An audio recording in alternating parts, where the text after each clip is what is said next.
नमस्कार, स्वागत छ सबैजनालाई मेरो किचनमा।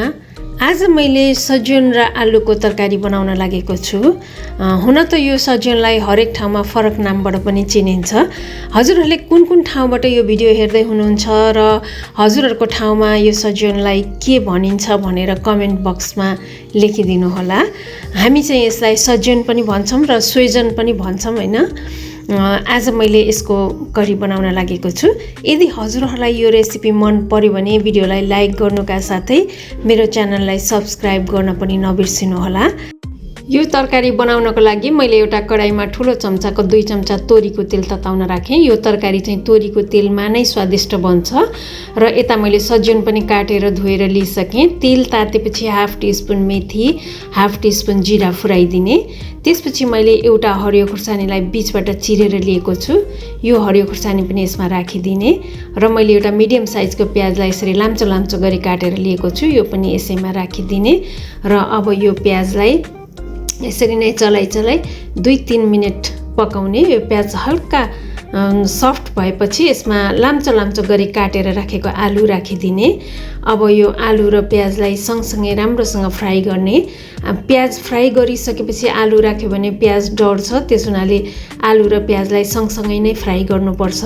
अब यसलाई एकैछिन कभर गरेर पाक्न दिने यो प्याज र आलुलाई। त्यसपछि अब फेरि एकपटक यसलाई राम्रोसँग चलाइदिने र अब यो स्टेजमा चाहिँ 1/2 टीस्पुन जति अदुवा लसुनको पेस्ट पनि यसमा राखिदिने र अब यसलाई पनि राम्रोसँग मिक्स गरेर फेरि एकैछिन कभर गरेर पाक्न दिने।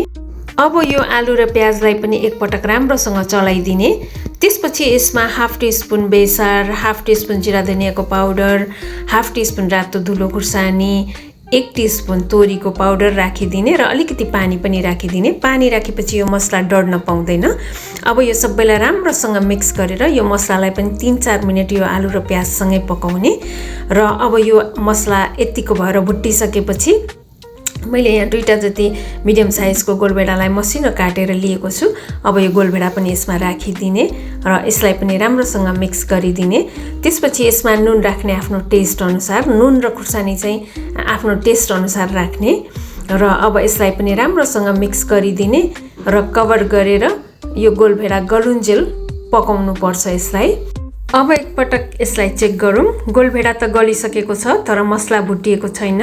यसलाई अब यसरी नै चलाइ मसलाले तेल छोडुन्जेल भुट्नुपर्छ। अब चाहिँ मसला पनि राम्रोसँग भुटिसकेको छ, हजुरहरूले देख्न सक्नुहुन्छ। यसले तेल छोडिसक्यो।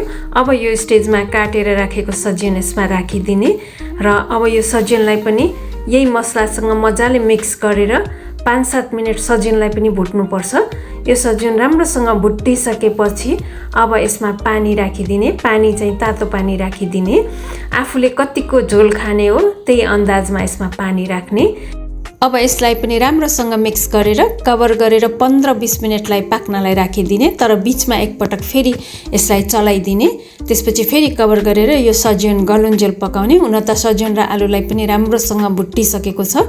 यो पाक्न धेरै टाइम लाग्दैन। आलु पनि पाकिसकेको छ, सज्जन पनि पाकिसक्यो। अब यो स्टेजमा हरियो धनियाँ राखिदिने र अब यसलाई राम्रोसँग मिक्स गरिदिने। आलु र सज्जनको तरकारी रेडी भयो सर्भ गर्नको लागि। हामी सबैलाई थाहा छ यो सोइजन त हेल्थको लागि एकदमै राम्रो भनेर।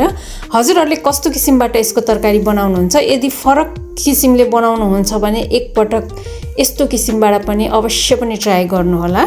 भिडियो हेरेर बस्नु भएकोमा हजुरहरू सबैजनालाई धेरै धेरै धन्यवाद। हस् त आजलाई यति नै।